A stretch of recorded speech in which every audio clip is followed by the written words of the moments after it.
Yeah, and welcome to Final Fantasy XIV with Aragon. So I've decided, I'm going to try out this game and see how it compares to, let's say, Neverwinter. Final Fantasy XIV is supposedly a pretty popular game, which came out more than 10 years ago. Well, it did have a very rocky launch, but that's another story. So this game, how am I liking it? I've currently went and leveled up all the way to 20. I've ran through many different areas, met different cities, and even went and jumped into my first instance dungeon with other players. So initially with this game, the way I feel about it is it's really well made in terms of the graphics, the story, and the artwork, and the way it all comes together and it kind of contrasts here and there, and you don't have like big areas where it's all like same, making everything look aesthetically pleasing. However, the drawback I find with this game is there's a lot of UI elements, user interface, that kind of disrupts the immersion you can get from the game. For example, I open my character sheet and it just opens my character sheet on the game rather than, let's say, blurring out the rest of these things, which I normally don't need access to while I'm in my character sheet. And it's the same with the chat and everything. Now, with regards to the leveling process, you may find combat a little slow at the beginning. You're going to have a variety of different powers, and each of them are going to be either limited to your global cooldown. For example, when I go and press this power, you can see it puts all of these powers on cooldown, meaning I can't go cast this one, then this one, then this one.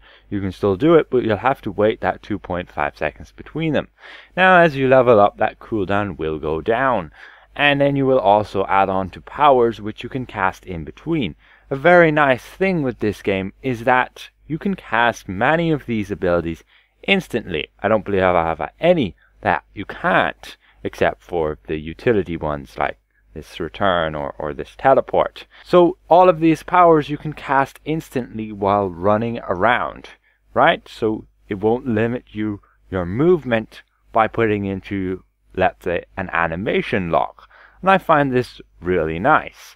Now, you may see people playing Final Fantasy later on in the game when they've got much higher level, you unlock more powers, and this hotbar, or these hotbars, will get just chock-a-block full, and you'll have so many different powers. And then you definitely won't be bored on what button to press next. At the moment, it's a little bit of a wait. I do have the decision to cast these, but they generally have a lengthy cooldown, so once you've cast them, you always need to choose like the opportune moment to cast them. As for the combat itself, I am coming from Neverwinter, which is an action combat MMORPG where it focuses a lot on your immersion within combat. This game doesn't have that.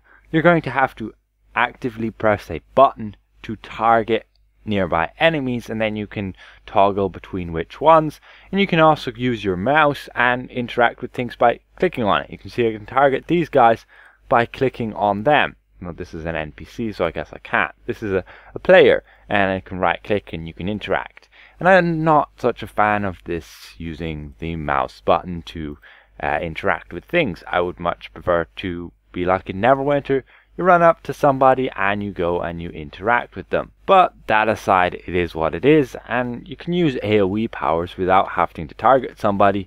But many of these other powers, you can see it's not going to cast because I don't have a target. So far, I'm really enjoying the game. The controls are definitely something to get used to. I'm also looking into some way or another that I can make it so that I don't have to hold down right click whenever I want to look around and move like so. Like if you want to move around like I am right now, you're going to have to hold down your right mouse button. Now I won't go into the total depth of my issues with the controls. They are definitely a lot different for me coming from Neverwinter, so I'm a bit biased in that regard. Other people coming from, let's say, WoW would find it very familiar, as many of the controls are pretty much the same. And those are kind of the top two most popular MMOs out there with regards to RPGs. So yeah, if this control system is the most popular, then those of us who aren't familiar with it, well, we're kind of stuck with having to get used to it, I guess. So this game has, yeah, it's really blown me away with the amount of depth the game itself has put into with regards to its content. We're questing through areas, going on different missions, interacting with different NPCs. One drawback I will have with that is these like city areas can be really massive, and upon initially starting out in the game, these maps are really confusing. They have these arrows which they indicate they lead to an adjoining area, and you can click on that area and you get another whole map. And it makes it a little bit confusing and I guess not so obvious as to where next you should go. Let's say I have a quest. A handy thing is you can click on that quest and it will lead you directly to the map and where you need to go. You can see I'll need to go here. And on the overview big map, you can see I'm located here. You do have these aetheryte crystals which you can attune to, and once attuned, you can teleport back using a certain amount of this currency, gil. You can see I can't actually teleport to this one because I'm unattuned.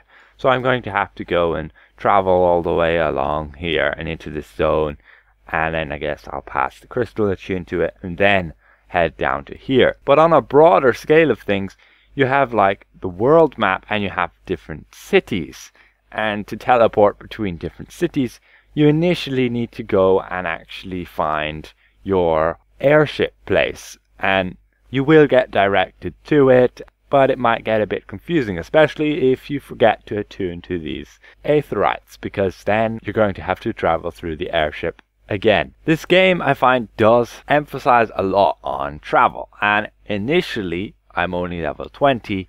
I haven't even obtained my first mount yet, so I'm limited to, yeah, just running around.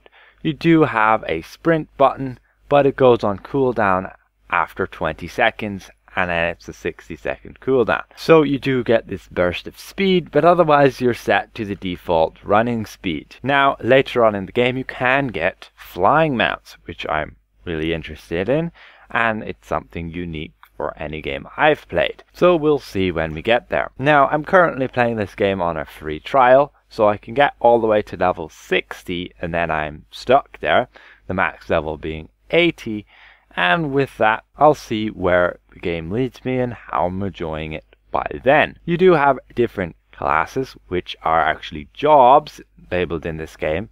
And I started out as a gladiator. Now, once you hit level 30, like in Neverwinter, you would get your Paragon path and you would get your new, let's say, title. So now I would be a paladin instead of a gladiator. And the other different starting jobs have that same system, so you'll want to look them up upon creating your character, at which job will come into what class basically. Now, the very good thing I like about this game, and which I'm looking forward to, is that you can just have one character in this game and you can play every single class. You can see these are the starting classes, so you have a whole bunch of different ones there, and you have your 3 rows of DPS, tanks, healers, and then you do have your ranged and melee DPS. Most of these are on their base starting job. You can see the gladiator there, but you might have ones like the samurai, which you would start at a much later date and already be at level 50. So you can level up these alternative jobs and have them unlocked, and the easy way to switch between them is literally to change your weapon, and thus you would change that job. Now, you do have to level each of these jobs individually, but the fortunate thing is you get a massive XP boost when leveling the other jobs up. So, otherwise, yeah, that's all I really have to say about the game right now. I don't really know much about the statistics, gear and things. All I know is just slot in whatever is the highest level, item level, I guess, as well. And for now, I'm just running through the main story quests. Main story quests is always going to be the top left up here. You do sometimes get stuck where you can't level any further, or you can't progress it along the storyline of the quest because you're stuck at a certain level. You need more XP. So that can be annoying, with the game forcing you to do side quests. Overall, yeah, I'm pretty intrigued by this game. We've yet to see what more party content is going to be like. Right now, it's pretty much just spamming 1 or 2 buttons in combat. You do have a lot of different powers, but depending on the situation, like Total Eclipse would be the only power I would use when I have lots of nearby enemies, because it's the only AoE power I currently have. I've yet to experience the more social side of the game with, I'm sure there's like guilds, I think they call them companies, and things like that. Anyway, hopefully this is somewhat insightful and entertaining to you guys. My initial impressions and some gameplay of Final Fantasy XIV. So if you presented this well, consider leaving the video a like, and if you're new around here, consider subscribing. See you guys around. Goodbye for now.